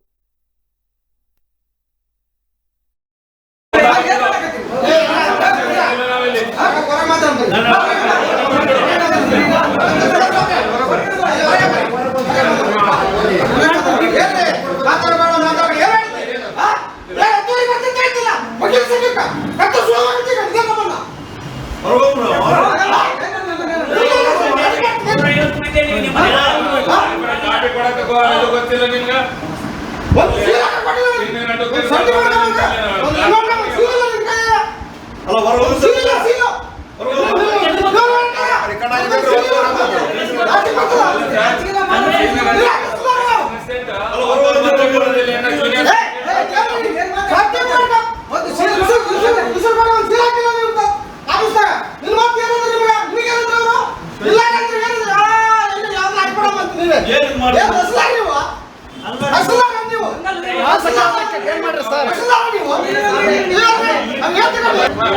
ಒಂದು ವಾಸಸ್ಥಳ ನೀವೆಲ್ಲ ಚೆಕ್ ಮಾಡ್ರಿ, ವಾರ್ಡ್ ತಗೊಂಡು ರಿಜಿಸ್ಟರ್ ಚೆಕ್ ಮಾಡ್ರಿ. ಎಸ್, ಮಾನ್ವೀಯ ತಹಸೀಲ್ದಾರ್ ಕಚೇರಿಯಲ್ಲಿ ಭ್ರಷ್ಟಾಚಾರ ಆಗ್ತಾ ಇತ್ತು. ಈಗ ಅದನ್ನ ಅಲ್ಲಿನ ವಕೀಲರು ಬಯಲಿಗೆ ತಂದಿರುವಂತದ್ದು. ಇದಕ್ಕೆ ಸಂಬಂಧಪಟ್ಟಂತೆ ಸಾಕಷ್ಟು ಮಾಹಿತಿಗಳನ್ನ ಈಗಾಗಲೇ ನೀಡ್ತಾ ಹೋದ್ವಿ. ಎಸ್, ಇನ್ನು ಇದಕ್ಕೆ ಸಂಬಂಧಪಟ್ಟಂತೆ ಇನ್ನು ಹೆಚ್ಚಿನದಾಗಿ ಮಾತನಾಡ್ಲಿಕ್ಕೆ ನಮ್ಮ ಜೊತೆಗೆ ಅಲ್ಲಿನ ವಕೀಲರಾಗಿರುವಂತಹ ಅಯ್ಯಪ್ಪ ನಾಯಕ ಅವರು ನಮ್ಮ ಜೊತೆಗೆ ದೂರವಾಣಿ ಸಂಪರ್ಕದ ಮೂಲಕ ಜಾಯಿನ್ ಆಗಿದ್ದಾರೆ. ಎಸ್ ಸರ್, ಏನು ನೋಡ್ತಾ ಇದ್ವಿ, ಈ ಒಂದು ತಹಸೀಲ್ದಾರ್ ಆಫೀಸ್ ನಲ್ಲಿ ಹಣ ಇದ್ರೆ ಮಾತ್ರ ಕೆಲಸಗಳಾಗುತ್ತೆ, ಪ್ರತಿಯೊಂದಕ್ಕೂ ಲಂಚವನ್ನ ಕೊಡಬೇಕು ಎಂಬುದಾಗಿ ಒಂದು ರೀತಿಯ ಏನು ಸುದ್ದಿ ಬರ್ತಾ ಇತ್ತು. ಇದಕ್ಕೆ ಸಂಬಂಧಪಟ್ಟಂತೆ ಈಗಾಗಲೇ ಏನು ತಾವು ವಕೀಲರು ಎಲ್ಲ ಈ ಒಂದು ಭ್ರಷ್ಟಾಚಾರವನ್ನ ಬಯಲಿಗೆ ತರುವಂತಹ ಕೆಲಸಗಳನ್ನ ಮಾಡ್ತಾ ಇದ್ದೀರಾ. ತಾವಿದ್ರ ಬಗ್ಗೆ ಏನ್ ಹೇಳ್ತೀರಾ ಸರ್? ಸರ್, ಇಲ್ಲಿ ಮಾನವಿಯಲ್ಲಿ ತಹಸೀಲ್ ಆಫೀಸ್ ನಲ್ಲಿ ಎಲ್ಲಾ ರೀತಿಯಿಂದ ಅವ್ಯವಹಾರಗಳು ನಡೆಯಕತ್ತೇವ್ ಸರ್. ಆಮೇಲೆ ಇಲ್ಲಿ ಪ್ರತಿಯೊಬ್ಬರು ನೌಕರರು ತಹಸೀಲ್ ಆಫೀಸ್ ನಲ್ಲಿ ಇರ್ತಕ್ಕಂಥ ನೌಕರರು ತಹಸೀಲ್ದಾರಿಗೆ ಏನು ಬೆಲೆನೇ ಇಲ್ಲ. ತಹಸೀಲ್ದಾರಿಗೆ ನಾವೊಂದು ಸರ್ಟಿಫೈಡ್ ಕಾಪಿಗೆ ಒಂದು ಅರ್ಜಿ ಕೊಟ್ಟಿದ್ವಿ. ಅರ್ಜಿ ಕೊಟ್ರೆ ಅವರು ತಹಸೀಲ್ದಾರ್ ಮುಖಾಂತರ ಒಂದ್ಸಲ ಮೊದಲು ಹೋಗಿ ರಿಕ್ವೆಸ್ಟ್ ಮಾಡಿ ತಹಸೀಲ್ದಾರ್ ಸರ್ ಹಿಂಗೈತೆ ನಿಮ್ ಸಿಬ್ಬಂದಿ ಹಿಂಗ್ ಮಾಡ್ತಾರ ಅಂತ ಹೇಳಿದ್ವಿ. 2-3 ಸಲ ಮೌಖಿಕವಾಗಿ ಅವ್ರಿಗೆ ನಾವು ಭೇಟಿಯಾಗಿ ಹೇಳಿದ್ವಿ ಸರ್. ಆ ನಂತರ ನಾವು ಹೋಗಿ ತಹಸೀಲ್ದಾರ್ನ ಯಾರು ನೌಕರದಾರ ಇದಾರ ಸೆಕ್ಷನ್ ರೆಕಾರ್ಡ್ ಕೀಪರು ಅವ್ರನ್ನ ಸಮಕ್ಷಮನೆ ಹೇಳಿದ್ವಿ ಸರ್. ಸರ್ ಹಿಂಗ್ ಮಾಡ್ತಾರ, ಇನ್ ಟೈಮ್ದಲ್ಲಿ ನಮಗ ಇವರು ಕಾಪಿ ಕೊಡ್ತಾ ಇಲ್ಲ ಅಂತ ಹೇಳಿದ್ರು ಸಹ ಆ ತಹಸೀಲ್ದಾರಿಗೆ ಮಾತಿಗೆ ಇವ್ರ ಬೆಲೆನೇ ಇಲ್ಲ ಸರ್. ಒಬ್ಬ ತಾಲೂಕಾ ದಂಡಾಧಿಕಾರಿಗಳ ಮಾತಿಗೆ ಅಲ್ಲಿ ಏನ್ ಇದಾರಲ್ರಿ ಎಂಪ್ಲಾಯೀಸ್ ಬೆಲೆ ಕೊಡ್ತಾ ಇಲ್ಲ. ಏನಾದ್ರು ಹೇಳಿದ್ರೆ ಹೇಳ್ರು ತಹಸೀಲ್ದಾರ್ಗ ಏನ್ ಮಾಡ್ತಾರ ಅವ್ರು ನಮಗ ಅಂತ ಹೇಳಿ ಸಿಂಗುಲರ್ದಾಗ ಒಬ್ಬ ವಕೀಲರು ಹೋದ್ರ. ನಾನೊಬ್ಬ ಮಾಜಿ ಅಧ್ಯಕ್ಷ ವಕೀಲರ ಸಂಘಕ್ಕ. ಈಗ ನಮ್ಮಂತ ಸೀನಿಯರ್ಸ್ ಗಳ ಹೋದ್ರೆ ನಮಗ ಗೌರವ ಮಾಡ್ತಾರಂದ್ರ ಇವತ್ತು ನಿನ್ನೆ ಬಂದಂತ ವಕೀಲರಿಗೆ ಅಲ್ಲಿ ಪೂರ ಗೌರವ ಇಲ್ಲ. ಈ ಬಗ್ಗೆ ಸಾಕಷ್ಟು ಸಲ ಅಮಿತ್ ಅನ್ನೋರು ಸಹ ನಮ್ಮ ವಕೀಲರು ಸಾಕಷ್ಟು ಸಲ ಜಗಳ ಆದ್ರು, ಸಾಕಷ್ಟು ಸಲ ಮೀಟಿಂಗ್ ಮಾಡಿದ್ವಿ ಇಲ್ಲಿ ನಮ್ಮಲ್ಲಿ. ಮೀಟಿಂಗ್ ಮಾಡಿ ತಹಸೀಲ್ದಾರ್ಗೂ ಸಹ ಅದ್ರ ಬಗ್ಗೆ ಮನವರಿಕೆ ಮಾಡಿದ್ವಿ, ಕಾಂಪ್ರಮೈಸ್ ಆದ್ವು ಎಲ್ಲ ಆದ್ವು ಸರ್. ಆದ್ರೂ ಸಹ ಅವ್ರ ಚರ್ಮಗಳು ದಪ್ಪಾಗಿಬಿಟ್ಟಾವ ಸರ್ ತಹಸೀಲ್ ಆಫೀಸ್ನಲ್ಲಿ. ಅದೇ ಬ್ರೋಕರ್ಗಳು ಹೋದ್ರೆ ಕಾಪಿಗಳು ಸಿಗ್ತಾವ, ನಮಗ ಇಲ್ಲ ಅಂತ ಎಂಡೋರ್ಸ್ಮೆಂಟ್ ಕೊಡ್ತಾರ. ಬ್ರೋಕರ್ಗಳು ಹೋದ್ರೆ ಕಾಪಿ ಸಿಗ್ತಾವ ಸರ್, ನಮಗ ಇಲ್ಲ. ಯಾಕಂದ್ರೆ ನಮಗ್ ಕಾಪಿ ಕೊಡೋದಿಲ್ಲ. ನಮಗ್ ಕೊಟ್ರೆ ನಾವೇನ್ ಕೊಡ್ತೀವಿ ಸರ್ ಅವ್ರಿಗೆ ವಕೀಲರು? ಕ್ಲೈಂಟ್ಸ್ ಗಳಿಂದ ಎಷ್ಟು ತಗೋಬೇಕು, ನಾವು ಅವ್ರಿಗೆ ಎಷ್ಟು ಕೊಡ್ಬೇಕು. ಅದೇ ಬ್ರೋಕರ್ಗಳು ಸಾಕಷ್ಟು ಅವ್ರಿಗೆ ವ್ಯವಸ್ಥೆ ಮಾಡ್ತಾರ ಸರ್. ಅವರು ಎಲ್ಲ ಬೇಡಿಕೆಗಳೆಲ್ಲಾರು ಬ್ರೋಕರ್ಗಳು ಇರ್ತದ. ಹಿಂಗಾಗಿ ಅಲ್ಲಿ ಒಂದು ಟೀಮ್ ಸೆಟ್ ಆಗ್ಯದ ಸರ್. ಅವೆಲ್ಲ ಶೇರಿಂಗ್ ಅದಾವ ಅಲ್ಲಿ ಎಲ್ಲ. ಈ ಬಗ್ಗೆ ಮೊನ್ನೆ ನಾವು ಹೋದಾಗ ನಮ್ ಜೊತೆಗೆ ಅನುಚಿತವಾಗಿ ವರ್ತನೆ ಮಾಡಿದ್ರು.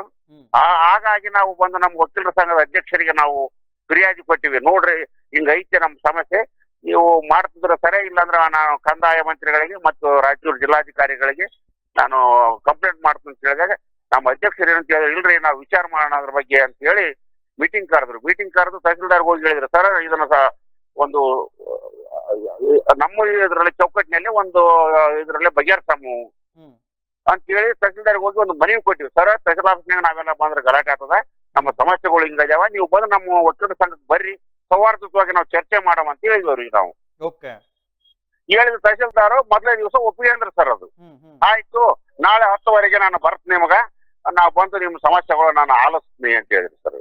ತದನಂತರ ನಾವು 10 ನೋಡಿದ್ವಿ, 11 12 ನೋಡಿದ್ವಿ. 1-1:30 ಸುಮಾರು ನಾವು ಅವ್ರಿಗೆ ಫೋನ್ ಮಾಡಿದ್ರೆ ನಮ್ ಸಬಾರ್ಡಿನೇಟ್ ಮಾಡ್ತಕ್ಕಂತ ಒಂದ್ ಇದಕ್ಕೆ ನಾನ್ ಯಾಕೆ ಬರಲ್ಲ ನಿಮ್ ಸಂಘಕ್ಕ ನಾವು ಮಾತನ್ನ ಹಾರಿಕೆ ಉತ್ತರ ಕೊಟ್ಟ ಸರ್ ಅವರು. ಎಸ್, ಈಗ ತಾವೇನ್ ಹೇಳ್ತಾ ಇದ್ರಿ ಸರ್, ಒಂದ್ ರೀತಿಯಲ್ಲಿ ಅಲ್ಲಿನ ತಹಸೀಲ್ದಾರ್ ಆಫೀಸ್ ನಲ್ಲಿರುವಂತಹ ಸಿಬ್ಬಂದಿಗಳು ಸರಿಯಾಗಿ ನಡೆದುಕೊಳ್ಳಿಲ್ಲ, ಅದಾದ್ಮೇಲೆ ಅಲ್ಲಿನ ತಹಸೀಲ್ದಾರ್ ಕೂಡ ಅದೇ ರೀತಿಯಾಗಿ ನಡ್ಕೊಂಡ್ರು ಎಂಬುದಾಗಿ ತಾವೇನ್ ಹೇಳ್ತಾ ಇದ್ರಿ. ಎಲ್ಲೋ ಒಂದ್ ಕಡೆ ನೋಡೋದಾದ್ರೆ ಈಗ ಏನು ನಾವು ಸಂಸ್ಕೃತದಲ್ಲಿ ಹೇಳ್ತೀವಿ ಯಥಾ ರಾಜ ತಥಾ ಪ್ರಜಾ ಅಂತ. ಅಲ್ಲಿನ ಅಧಿಕಾರಿ ಈ ರೀತಿ ಇರೋದ್ರಿಂದ ಅಲ್ಲಿನ ಸಿಬ್ಬಂದಿಗಳು ಕೂಡ ಇದೇ ರೀತಿ ಆಗಿದ್ದಾರೆ ಅಂತ ಏನಾದ್ರು ಅನ್ಸುತ್ತಾ ಸರ್? ಹೌದು ಸರ್, ಹೇಳಿದ್ವಲ್ಲ ಸರ್ ಶೇರಿಂಗ್ ಐತೆ ಇದೆಲ್ಲ ಅಂತಂದು. ಅಲ್ಲಿ ಏನೈತೆ ಎಲ್ಲರೂ ಕೂಡೇ ಮಾಡ್ತಾರ ಸರ್. ಒಬ್ಬ ದಂಡಾಧಿಕಾರಿಗೆ ತಮ್ಮ ಸಬಾರ್ಡಿನೇಟ್ ಕಂಟ್ರೋಲ್ ಮಾಡಕ್ ಆಗೋದಿಲ್ಲ ಅಂದ್ರ ಒಂದು ತಾಲೂಕನ್ನ ಏನ್ ನಿಭಾಯಿಸ್ತಾರ ಸರ್ ಇವರು? ಹೌದು, ಒಂದು ತಾಲೂಕನ್ನ ನಿಭಾಯಿಸ ದಕ್ಷ ಆಡಳಿತ ಇದ್ರೆ ಮಾತ್ರ ಅದನ್ನ ನಿಭಾಯಿಸಕ್ ಸಾಧ್ಯ. ಅಧಿಕಾರಿ ದಕ್ಷ ಇಲ್ಲ ಅಂದಾಗ ಏನ್ ಮಾಡ್ತಾರ ಸರ್? ಒಬ್ಬ ಎಂಪ್ಲಾಯಿ, ಒಬ್ಬ SDC ಇವ್ರು ಕಂಟ್ರೋಲ್ ಮಾಡಲ್ಲ ಅಂದ್ರೆ ಏನಾದ್ರು ಸಮಥಿಂಗ್ ಇರಬೇಕಲ್ಲ ಸರ್ ಅದು. ಹೌದು, ಹಿಂಗಾಗಿ ಇವೆಲ್ಲ ತಹಸೀಲ್ದಾರ್ ಗ್ರೇಡ್ 2 ತಹಸೀಲ್ದಾರ್ ಇರ್ತಾರೆ, ಗ್ರೇಡ್ 1 ತಹಸೀಲ್ದಾರ್ ಇದ್ದಾರ.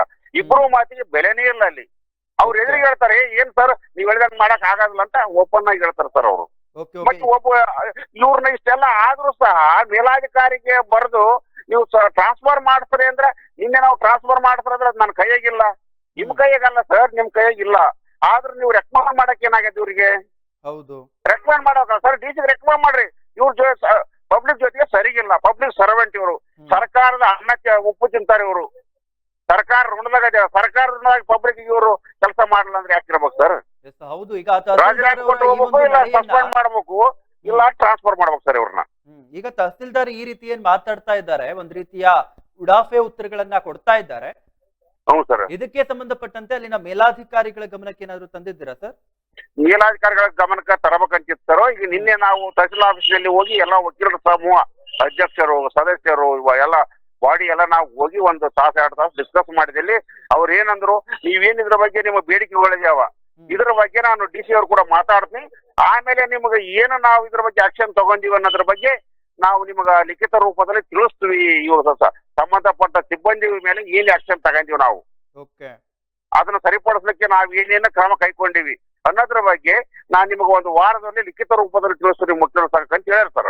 ಹಿಂಗಾಗಿ ನಾವು 1 ವಾರದ ಮಟ್ಟಿಗೆ ಕಾಯ್ತೀವಿ ಸರ್. ಇದು 1 ವಾರ ನಂತರ ಮುಂದಿನ ಏನ್ ರೂಪರೇಷೆಗಳು ಇರ್ತಾವ, ಹೋರಾಟದ ರೂಪರೇಷೆಗಳು, ಅದನ್ನ ನಾವು ಮಾಡ್ಕೊಂತೀವಿ ಸರ್. ಈಗ ತಾವೇನು ಹೇಳ್ತಾ ಇದ್ರಿ, ಅಲ್ಲಿನ ಅಧಿಕಾರಿಗಳು ಕೂಡ 1 ವಾರದ ಗಡುವನ್ನ ಕೊಟ್ಟಿದ್ದಾರೆ ಅಂತ. 1 ವಾರ ಆದ್ರೂ ಕೂಡ ಇದು ಸರಿ ಹೋಗ್ಲಿಲ್ಲ ಅಂದ್ರೆ ತಾವು ಸರ್ ಯಾವ ರೀತಿಯ ಕ್ರಮಗಳನ್ನ ಮುಂದೆ ನಾವು ಮುಂದಿನ ದಿನಗಳಲ್ಲಿ ಜಿಲ್ಲಾಧಿಕಾರಿಗಳಿಗೆ, ಕಂದಾಯ ಮಂತ್ರಿಗಳಿಗೆ, ಸರ್ಕಾರಕ್ಕೆ ಹೋರಾಟದ ಮೂಲಕ ನಾವು ಅವರಿಗೆ ಬಿಸಿ ತಡಿಸಬೇಕಂತ ನಾವು ವಿಚಾರ ಮಾಡಕತ್ತೀವಿ ಸರ್. ಎಸ್ ಧನ್ಯವಾದಗಳು ಸರ್. ಇಷ್ಟೊತ್ತು ಈಡನ್ಸ್ ನ್ಯೂಸ್ ಜೊತೆಗೆ ಮಾತನಾಡಿದ್ದಕ್ಕೆ. ನೋಡ್ತಾ ಇದ್ವಿ ಮಾನ್ವಿ ತಹಸೀಲ್ದಾರ್ ಕಚೇರಿಯಲ್ಲಿನ ಭ್ರಷ್ಟಾಚಾರದ ಬಗ್ಗೆ ಈಡನ್ಸ್ ನ್ಯೂಸ್ ಸುದ್ದಿಯನ್ನ ಬಿತ್ತರಿಸ್ತಾ ಇತ್ತು. ಏನಾಯ್ತು ಎಂಬುದಾಗಿ ತಾವು ಕೂಡ ಕೇಳಿಸ್ಕೊಳ್ತಾ ಇರಬಹುದು. ಅಲ್ಲಿನ ಅಧಿಕಾರಿಗಳು ವಕೀಲರು ಈ ರೀತಿಯಾಗಿ ತೊಂದರೆ ಆಗ್ತಾ ಇದೆ ಸಾರ್ವಜನಿಕರಿಗೆ ಎಂಬುದಾಗಿ ತಿಳಿಸ್ಲಿಕ್ಕೆ ಹೋದಾಗ ಅಲ್ಲಿನ ಸಿಬ್ಬಂದಿಯವರು ಕೂಡ ಸರಿಯಾಗಿ ರೆಸ್ಪಾನ್ಸ್ ಗಳನ್ನ ಮಾಡ್ತಾ ಇರ್ಲಿಲ್ಲ. ಇದರ ನಂತರ ಅಲ್ಲಿನ ತಹಸೀಲ್ದಾರ್ ಆದಂತಹ ಏನು ರಾಜು ಫಿರಂಗಿ ಅವರಿದ್ದಾರೆ, ಅವ್ರಿಗೆ ಒಂದು ಗಮನಕ್ಕೆ ತರಲಿಕ್ಕೆ ವಕೀಲರು ಮುಂದಾಗ್ತಾರೆ. ರಾಜು ಫಿರಂಗಿ ಅವ್ರ ಕಡೆಯಿಂದ ಕೂಡ ಒಂದು ರೀತಿಯ ಉಡಾಫೆ ಉತ್ತರಗಳು ಬರ್ಲಿಕ್ಕೆ ಶುರುವಾಗುತ್ತೆ. ಈಗಾಗಲೇ ಏನು ಅಲ್ಲಿನ ಮೇಲಾಧಿಕಾರಿಗಳ ಗಮನಕ್ಕೂ ಕೂಡ ತರಲಾಗಿರುವಂತದ್ದು. ಮೇಲಾಧಿಕಾರಿಗಳು 1 ವಾರದ ಗಡುವನ್ನ ತೆಗೆದುಕೊಂಡಿದ್ದಾರೆ. 1 ವಾರದ ಒಳಗೆ ಸರಿ ಮಾಡ್ತೇವೆ ಎಂಬುದಾಗಿ ಭರವಸೆಯನ್ನ ನೀಡಿದ್ದಾರೆ ಎಂಬುದಾಗಿ ಈಗ ಏನು ಹೇಳ್ತಾ ಇದ್ರು. ಒಂದು ರೀತಿಯಲ್ಲಿ ಒಂದು ವೇಳೆ ಏನಾದ್ರೂ ಸರಿ ಹೋಗ್ಲಿಲ್ಲ, ಇದೇ ರೀತಿಯಾಗಿ ಮುಂದುವರೆದ್ರೆ ವಕೀಲರು ಏನು ಈಗ ನಮ್ ಜೊತೆ ಮಾತನಾಡ್ತಾ ಇದ್ರು ಅಯ್ಯಪ್ಪ ನಾಯಕ್ ಅವರು ಹೇಳ್ತಾ ಇದ್ರು, ಇದೇ ರೀತಿಯಾಗಿ ಏನಾದ್ರೂ ಮಾನ್ವಿಯಲ್ಲಿ ಮುಂದುವರಿತಾ ಹೋದ್ರೆ, ಈಗ ಏನು ಎಷ್ಟೊಂದು ಸಮಸ್ಯೆಗಳನ್ನ ನೋಡ್ತಾ ಇದ್ವಿ, ಭ್ರಷ್ಟಾಚಾರದ ಸಮಸ್ಯೆ ಆಗಿರ್ಬೋದು, ಅಲ್ಲಿನ ಒಂದು ಬೇಸಿಕ್ ನೀಡ್ಸ್ ಗಳಾಗಿರುವಂತಹ ಒಂದು ಶೌಚಾಲಯದ ಸಮಸ್ಯೆ ಆಗಿರ್ಬೋದು, ಒಂದು ಕುಡಿಯುವ ನೀರಿನ ಸಮಸ್ಯೆ ಆಗಿರ್ಬೋದು, ಹಾಗೆ ಸಾರ್ವಜನಿಕರ ಜೊತೆಗೆ ಇವರೇನು ನಡೆದುಕೊಳ್ತಾ ಇದ್ದಾರೆ ಈ ರೀತಿಯಾಗಿ ಸಾರ್ವಜನಿಕರಿಗೆ ಒಂದು ಪ್ರಶ್ನೆ ಮೂಡ್ತಾ ಇದೆ. ಕಂದಾಯ ಕಚೇರಿನ ಅಥವಾ ಬ್ರೋಕರ್ ಕಚೇರಿನ ಎಂಬ ಪ್ರಶ್ನೆ ಏನ್ ಮೂಡ್ತಾ ಇದೆ. ಈ ಒಂದು ಪ್ರಶ್ನೆಗೆ ಉತ್ತರ ಸಿಕ್ಕರೆ ನಾವು ಸುಮ್ಮನಾಗ್ತೇವೆ, ಇಲ್ಲ ಅಂದ್ರೆ ಮುಂದಿನ ನಡೆ ಬೇರೆ ರೀತಿಯಾಗಿ ಇರುತ್ತೆ, ನಾವು ಪ್ರತಿಭಟನೆಯನ್ನ ಮಾಡ್ತೇವೆ ಎಂಬುದಾಗಿ ವಕೀಲರಾಗಿರುವಂತಹ ಅಯ್ಯಪ್ಪ ನಾಯಕ್ ಅವರು ನಮ್ಮ ಜೊತೆಗೆ ಈಡನ್ಸ್ ನ್ಯೂಸ್ಗೆ ಮಾಹಿತಿಯನ್ನ ನೀಡಿರುವಂತದ್ದು.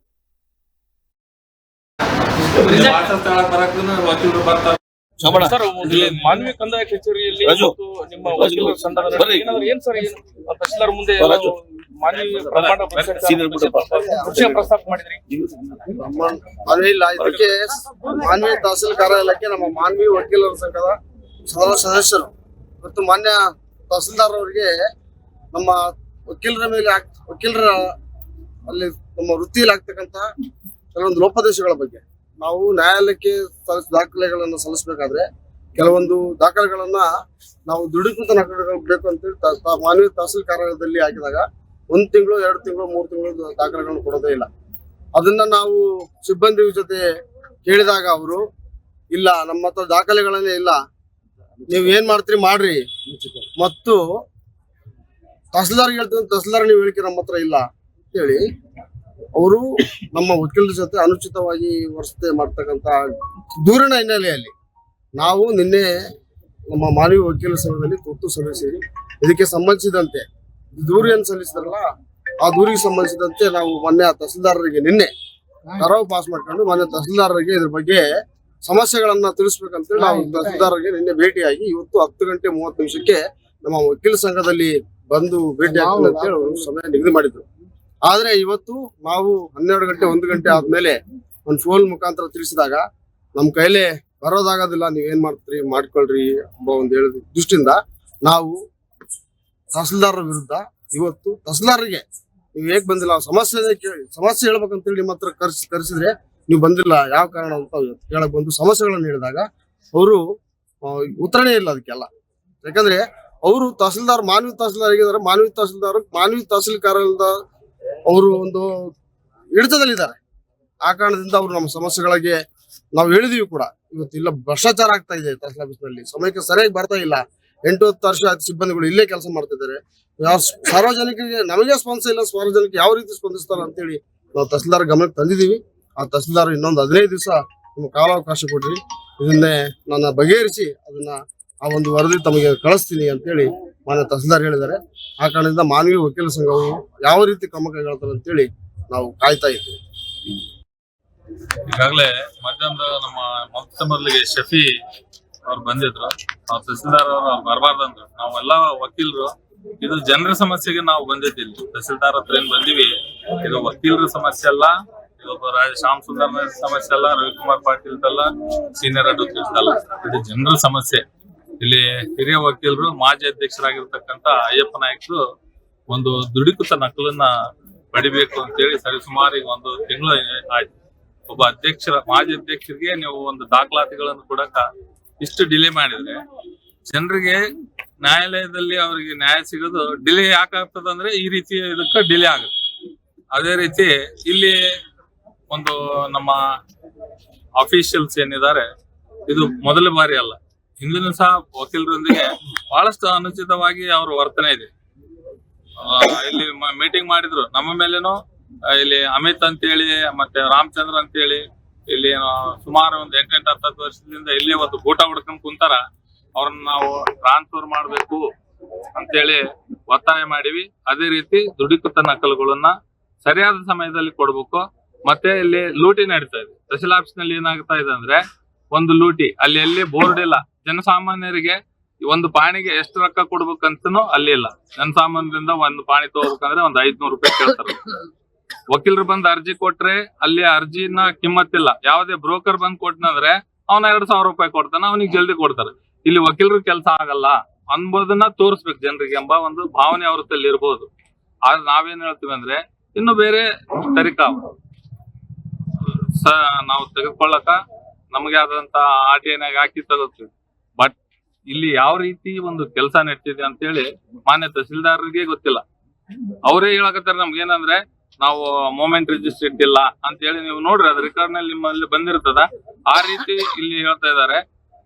ಇದರಿಂದ ಗೊತ್ತಾಗುತ್ತೆ ನಮ್ಮ ತಹಸೀಲ್ ಆಫೀಸ್ ನಲ್ಲಿ ಯಾವ ರೀತಿ ನಡೀತಾ ಇದೆ.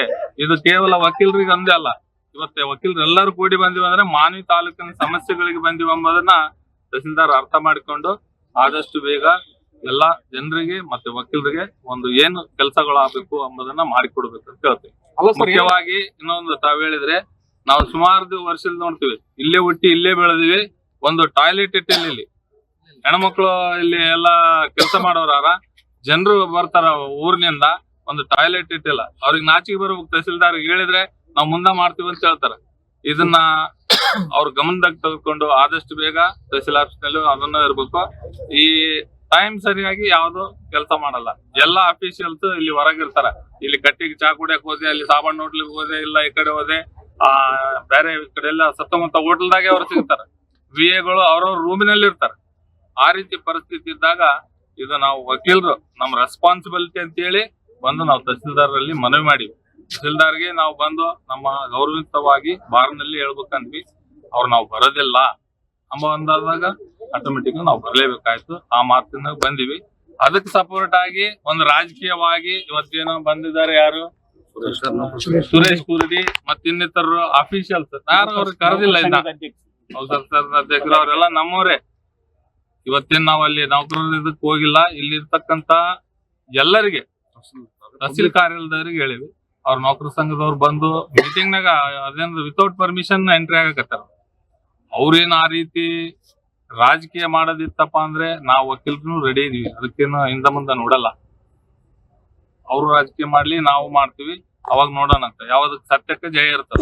ಇಲ್ಲಿ ಮಾಡೋದೇ ಎಲ್ಲ ಅಲ್ಕಟ್ ಕೆಲಸ ನಡೆದವ. ಅದನ್ನ ಸರಿಯಾದ ರೀತಿಯಿಂದ ಮಾಡ್ಬೇಕು ಎಂಬುದೇ ನಮ್ಮ ಮಾತಂತ ಹೇಳ್ತೀವಿ. ಅಲ್ಲ ನಾವೇನು